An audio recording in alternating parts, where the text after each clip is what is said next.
লক্ষ্য করো, এখানে আমরা লাভ ক্ষতির একটা অঙ্ক নিয়ে আলোচনা করব যে প্রতিটি চকলেট ৮ টাকা হিসেবে ক্রয় করে ৮.৫০ টাকা হিসেবে বিক্রয় করে ২৫ টাকা লাভ হলো।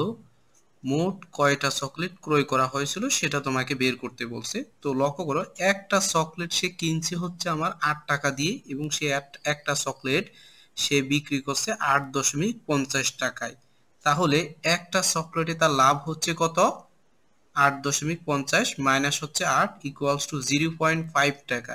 এই 0.5 টাকা লাভ হচ্ছে তার একটা চকলেটে, ঠিক আছে? তাহলে আমরা যদি ঐকিক নিয়মে করি তাহলে আমরা লিখতে পারি 0.5 টাকা লাভ হয়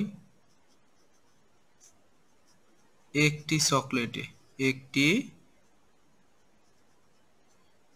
চকলেটে তাহলে 0.5 টাকা আমার লাভ হচ্ছে একটা চকলেটে। তাহলে অতএব আমরা লিখতে পারি 1 টাকা লাভ হবে আরো বেশি সংখ্যক চকলেটে, ঠিক আছে?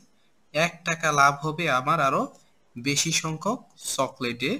তাহলে সেক্ষেত্রে আমরা কি করব, এখানে হচ্ছে উপর 1 নিচে লিখব 0.5। অতএব আমার কত টাকা লাভ হয়েছে বলছে 25 টাকা। অতএব 25 টাকা লাভ হয়। 25 টাকা লাভ হলে আমার আরো বেশি সংখ্যক চকলেট এখানে কি করতে হবে, তোমাকে ক্রয় করতে হবে। সেক্ষেত্রে আমার হবে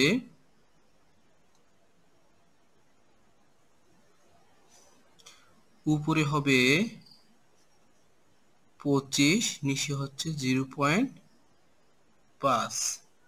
তাহলে হচ্ছে আমার কত, 25 যদি 0.5 দিয়ে ভাগ করি সেক্ষেত্রে হবে 50টি চকলেট। অর্থাৎ এখানে 50টি চকলেট ক্রয় করা হয়েছিল।